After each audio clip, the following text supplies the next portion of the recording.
Bonjour à tous, j'espère que vous allez excellemment bien. Aujourd'hui, on se retrouve pour parler biathlon, pour faire le débrief de la première course du côté d'Antols, Anterselva en Italie.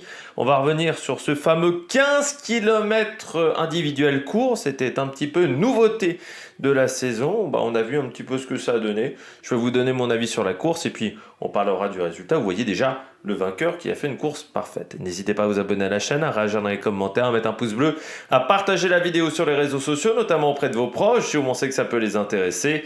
Dans les commentaires, n'hésitez pas à me dire qui vous a plu, qui vous a déçu. EPS 2.0, c'est sur les plateformes de podcast, Amazon, Deezer, Spotify, Google.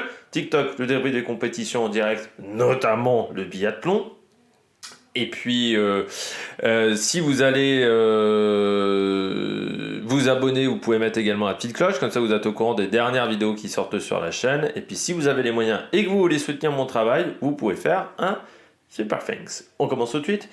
Alors, ce que j'ai pensé de ce 15 km individuel, ça révolutionne pas le format de l'individuel. Surtout que là, la course était très dure, parce que comme il y a eu de la neige la veille, la piste était assez compliquée. Ça reste une course où il faut être bon au tir. Si t'es pas bon au tir, c'est quand même compliqué. On voit les Français qui ont fait des erreurs au tir, on est un petit peu derrière. Non, ça révolutionne pas le format. Est-ce que c'est est-ce que c'est plus dynamique qu'un individuel long? Non. Je trouve en plus qu'on perd le côté endurance de l'individuel, le côté un peu long de l'individuel. Parce que là, c'est avec 15 km, c'est le même format que la Mass Start. Sauf que c'est pas aussi dynamique qu'une Mass Start.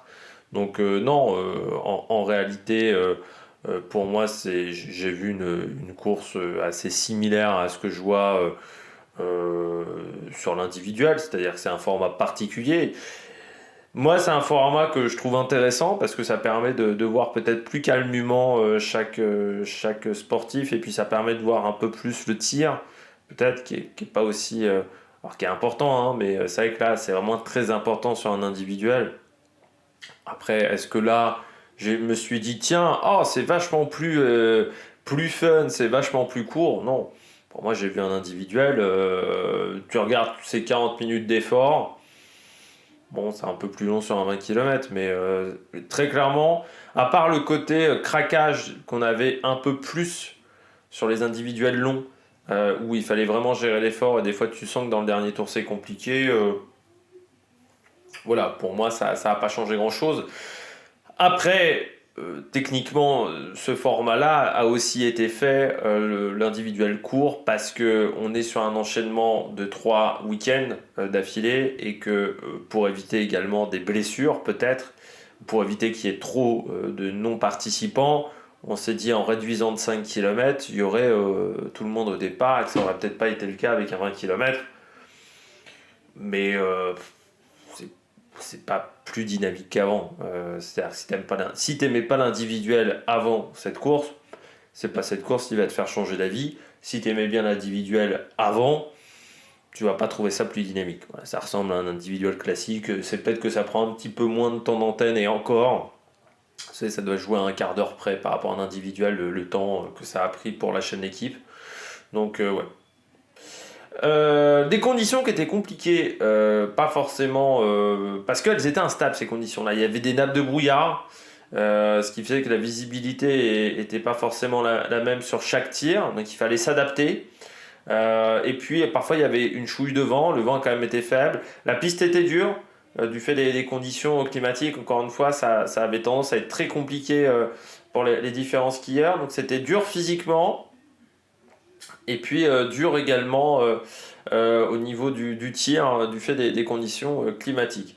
Mais bon, le meilleur de tous les biathlètes l'année dernière est revenu à son top niveau, c'est Johannes Beu. Pour moi, c'est la course la plus aboutie de Johannes Beu depuis le début de saison. Il a fallu attendre Antols, mais c'est vrai que jusqu'à maintenant, il y avait soit un bon niveau de ski, mais des erreurs au niveau du tir, soit il faisait un bon tir, mais avec un temps de ski qui n'était pas top. Là aujourd'hui, les deuxièmes temps de ski, Devant, c'est Johannes Dalle, mais qui lui colle 25 secondes, mais c'est-à-dire qu'il colle 25 secondes à tout le monde. Et derrière, bah, il fait un tir parfait. Et je trouve que sur le debout, le tir est très intéressant parce qu'il fait un tir quand même rapide. C'est pas un tir d'attaque, mais il fait un tir quand même très rapide sur la mise en place. Je trouve qu'il a, voilà, il a fait une très belle course sur Johannes Beu. Alors, est-ce que c'est d'avoir utilisé son briquet avant le départ de la course que ça a aidé Johannes, je ne sais pas, mais je trouve que sa course était vraiment bonne. Et il a vraiment fait la course parfaite aujourd'hui, c'est-à-dire sans faute, très bon temps de ski. Sur un individuel, quand tu arrives à allier les deux, et surtout à faire un sans faute, aujourd'hui, on s'aperçoit que c'est le seul du top 10 à faire un sans faute. C'est quasiment l'un des rares à avoir fait sans faute, parce que beaucoup ont fait un 19 ou un 18. Tu t'aperçois que derrière, tu as la gagne. Tu as la gagne, et donc c'est une très belle performance. Deuxième, Tarier. Tarier, c'est quand même surprenant parce qu'il est bon dans deux disciplines aujourd'hui, pour moi. Ma start poursuite, il est en souffrance, enfin, il est en difficulté sur cette discipline-là maintenant, au niveau de ses qualités physiques. Par contre, le sprint, aujourd'hui, il est très fort. Et l'individuel, il a failli prendre une année un dossard rouge sur l'individuel. Il a ces dernières années souvent gagné des individuels. Là, il fait un 18 sur 20, mais il a encore un bon temps de ski, Tarier. Si je regarde son temps de ski, il est 7e temps de ski, voilà, aujourd'hui. Sur une épreuve longue comme ça, c'est vraiment bien. Et puis le temps de tir est très bon. Parce que sur le range time, tac, tac, tac, il est à 19 secondes 8. Donc il fait 10 secondes de moins au tir que Johannes. Enfin, sur la phase comment dire, sur la phase où il est sur le pas de tir, entrée-sortie, il est plus rapide. Donc non, c'est vraiment très bien. Il finit fort en plus, parce qu'il finit deuxième temps de ski sur le dernier tour. Il a commencé peut-être un peu trop en dedans, parce qu'il est 14e temps, puis 11, 10, 10 et 2. Donc ça veut dire qu'il a gardé pas mal de réserves dans le dernier tour. Peut-être aussi avec ce format-là, il ne savait pas trop comment aborder les choses. Il y en a certains qui sont partis très fort et qui ont eu, je dirais pas du mal à tenir, parce qu'il n'y a pas eu des gros craquages dans le dernier tour, mais qui ont peut-être un petit peu plus souffert. Et puis d'autres qui sont partis un peu trop lentement et qui se sont aperçus à l'arrivée de la course qu'ils avaient encore de l'énergie à en revendre parce qu'ils en avaient gardé un petit peu trop. Donc du côté de Tarier-Beu, bon, une faute sur les deux debout. C'est souvent sur le debout qu'il y a eu des fautes aujourd'hui. Les debout n'ont pas été bons. Globalement, ça n'a pas bien tiré sur le debout. Voilà. Il y a eu beaucoup d'erreurs, il y a eu beaucoup de doubles fautes. Ça a été une course compliquée au niveau du debout. Mais sinon, oui, très, très, très bon temps de ski. Il prend une belle deuxième place, mais 1 minute 36. L'écart est quand même assez fabuleux. Il n'y a pas eu de suspense aujourd'hui. Ce qu'on peut regretter sur cette course, c'est vrai que le suspense. Bon, on a vu Johannes Beu, on a vu tout de suite qu'à partir du moment où il était déjà au troisième tir à 1 sans faute, que ça allait être très compliqué d'aller chercher Johannes. Et il n'y a pas eu beaucoup de suspense aujourd'hui. Déjà parce que la plupart des leaders partaient très tôt. Et aussi parce qu'on a compris très vite que Johannes, il allait être costaud aujourd'hui. Johannes Kuhn, troisième. Les Allemands, toujours bons dans l'individuel. C'est un peu une tradition. Je rappelle que l'individuel, ça fait partie des épreuves ancestrales du biathlon, même de la patrouille militaire. Parce que je rappelle que le biathlon a été inventé en 1936 par Goebbels. Enfin, c'est une idée de Goebbels qu'il a soumise à Adolphe. L'idée était de mettre en avant la force militaire des Allemands grâce à cette épreuve, ce qui a bien marché du côté de Garmisch-Partenkirchen parce qu'ils avaient dominé les épreuves. Et derrière, on a créé le biathlon, on a arrêté d'appeler ça patrouille militaire après la Seconde Guerre mondiale, on a appelé ça le biathlon. Et les Allemands ont toujours aimé ces disciplines, ces épreuves longue distance. C'est pour ça qu'ils étaient très forts dans les années 90, parce qu'il y avait pas mal d'individuels par rapport à aujourd'hui, on n'en a quasiment plus. Et c'est vrai que c'est une spécialité où ils ont toujours été très bons. Donc il y a souvent un Allemand qui est sur le podium. Le leader, pour le moment, c'était Roman Ries qui avait remporté celle d'Östersund. Voilà, Johannes Kuhn. En plus, ils font pour le moment une bonne saison parce qu'encore une fois, leur défaut sur le ski, d'être lent sur le ski, est compensé par le temps de tir où ils sont bons. Et là aujourd'hui, malgré tout, Johannes Kuhn, à la différence de d'autres, c'est sur le temps de ski qu'il a été bon parce qu'il est 8e, c'est-à-dire qu'il perd que 2 secondes par rapport à Tariebeu. Et c'est sur le temps de tir où il n'a pas été fantastique. Sur le shooting time, donc vraiment que le temps de tir, il est 74e. Donc vraiment que sur le tir, et ce qui fait qu'il perd 14-15 secondes par rapport à Tariebeu. Donc quand vous voyez qu'à l'arrivée, il y a 8 secondes, vous dites que c'est vraiment dans cette situation-là où il peut peut-être encore trouver des choses, surtout qu'il fait quand même un 18 sur 20. Donc il y avait peut-être mieux à faire. Johannes Dahle, 17 sur 20 aujourd'hui pour le Norvégien. Dommage le premier debout parce que ça le met quasiment hors course, cette double erreur sur le debout. Donc ça c'est dommage. Après, un temps de ski où il colle 25 secondes à tout le monde. Hein. Donc là on voit qu'il est toujours aussi fort sur les skis. Encore une fois, il reste ses erreurs au niveau du tir. Mais ça sera un des personnages à suivre du côté des championnats du monde parce que il va être très difficile à battre. Il va être très très difficile à battre. Johannes Dahle, il va vraiment, je pense, enquiller les résultats. Donc on va suivre ça du côté du Norvégien qui donc aujourd'hui a fait un 17 sur 20. Ponsiluoma également 17 sur 20. Encore une fois, Ponsiluoma comme Samuelsson, ils enchaînent les erreurs, ils enchaînent les fautes. Il n'y a pas eu une course, je crois, depuis le début de saison où Ponsiluoma a fait un sans faute. Je crois de tête en individuel. C'est quand même triste, quoi. Parce que là, tu vois encore qu'avec... il fait 17 sur 20, mais le temps de ski est pas mal pour Martin Ponsiluoma. Et tu t'aperçois que s'il y a une faute de moins, il est sur le podium. Il lui manque vraiment... Il n'arrive pas à enchaîner les grosses résultats. Oui, il fait des cérémonies des fleurs, mais bon, il n'arrive pas à enchaîner les podiums, quoi. Pareil pour Samuelsson, c'est un peu pareil. C'est même encore pire pour Samuelsson, mais c'est dommageable pour lui. Christiansen, la course est correcte pour Christiansen. 18 sur 20, c'est le temps de ski. Je n'ai pas regardé son temps de ski à Christiansen. Il est 11e temps de ski. Ouais, c'est un peu loin. Enfin, c'est un peu loin. C'est-à-dire qu'il est quand même à une 14. Donc, il y a un écart. Après, il fait une belle cérémonie du fleur. Il confirme ce qu'on avait vu du côté de Ruhpolding où il avait été très bon. Je pense que le fait de l'avoir sorti de l'équipe, ça lui a fait un grand bien. Voilà, tout simplement, ça l'a remobilisé. Et derrière, maintenant, il enchaîne quand même des très bons résultats. On passe à un concurrent qui était, dans la deuxième partie de course. Danilo Rittmüller, jeune Allemand, qui fait un 19 sur 20. Ça, c'est du très très solide pour Rittmüller, avec un 19 sur 20, 2,27. Très bien, très très bien pour ce jeune Allemand. Il y a une génération allemande qui arrive, on l'a vu chez les filles à Ruhpolding, avec Grossian, mais également la jeune Allemande, j'ai oublié son nom, qui avait fait une énorme course à 19 ans. Là également en Allemagne, Rittmüller, je crois qu'il a 19 ou 20 ans.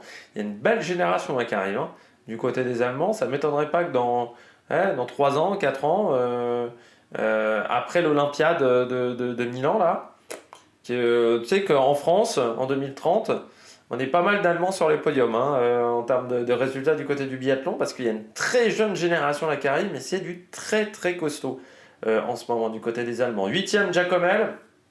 Il est hyper rapide sur les skis aujourd'hui, Jacomel. Les tirs debout, il fait un énorme tir d'attaque, très rapide sur le tir debout à chaque fois.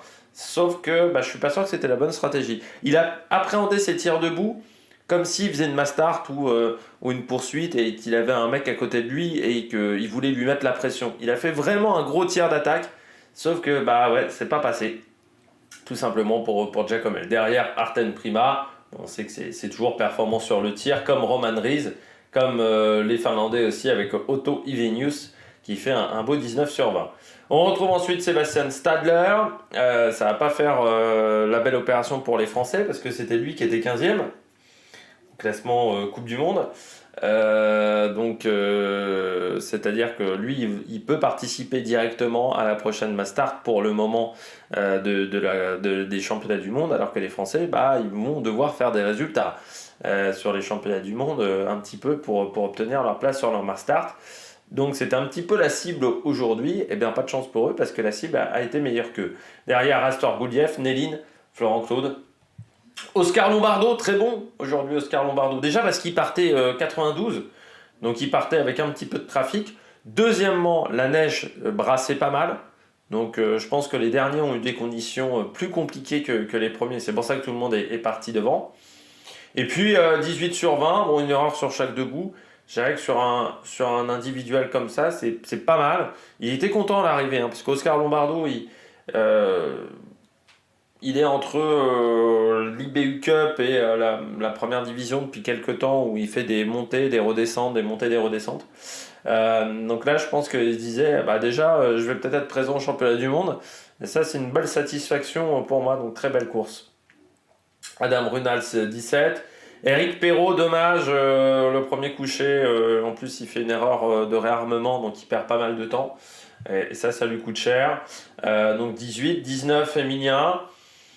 C'est pas une course catastrophique, mais c'est vrai qu'on aurait aimé mieux pour confirmer les deux quatrièmes places de Ruhpolding. Donc ça c'est dommage. Et puis Antonin Guigona, bon retour sur une épreuve individuelle où il a souvent été bon. Donc 18 sur 20. Il termine en plus devant Simon Eder, donc c'est plutôt pas mal sur un individuel. Lombardo, il est 22e au niveau du temps de ski, du temps de course, et 70e au niveau du temps de tir. Eric Perrault, il est 16e, pas dingue au niveau du temps de ski. Eric Perrault, il a déjà fait mieux. 16e au niveau temps de ski et temps de tir, il est. Le range time, il est 36. Il perd une 20. Et Emilien Jacquelin aussi, une 33-1. Et Antonin Guigona est 32e temps de ski. Donc c'est moins bien que par exemple ses autres collègues, mais c'est quand même mieux que quand il a quitté la Coupe du Monde où il avait du mal à accrocher le top 50 au niveau temps de ski. Donc c'est quand même un peu mieux pour Antonin Guigona, même s'il a été capable de fermer à une époque. C'est vrai qu'Emilien Jacquelin, là aussi, le temps de ski, pas foufou. Bon, on passe aux autres Français. On passe à Sturla. Déjà, la grid, course moyenne pour Sturla. Il est parti fort, hein, Sturla. Il avait un très bon temps de ski. Il était dans les temps de Johannes Beu. Et puis après, sur la deuxième partie de tir et de course, il a eu beaucoup plus de mal. Donc peut-être qu'il est parti un petit peu trop fort.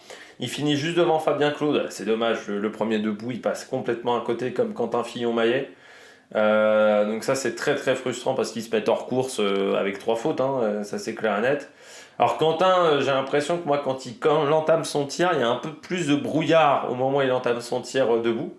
Mais il semblerait que les erreurs n'étaient pas dues au brouillard. Et du côté de Fabien Claude, bah oui, c'est dommage aussi. Et il était assez dépité à la fin de la course.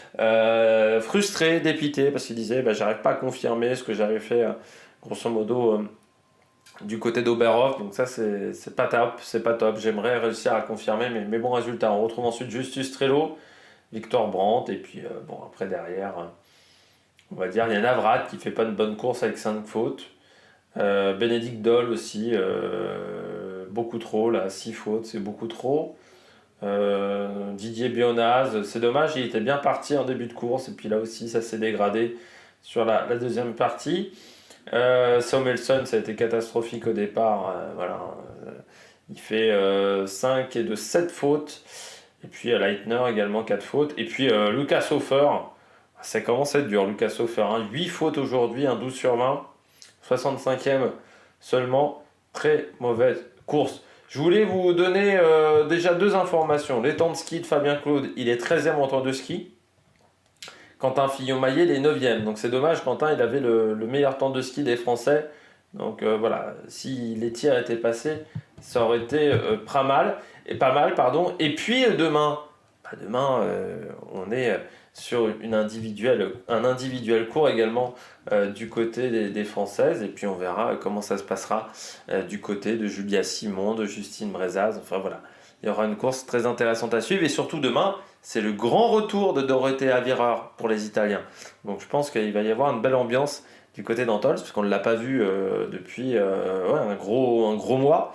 Donc là, on va voir ce que ça va donner. Elle qui avait quitté la Coupe du Monde en étant en complète méforme et voilà, pas bien sur les skis. Là, on va voir si elle a réussi à retrouver des jambes après avoir été, il faut bien le dire, pas mal malade sur la phase de pré-saison.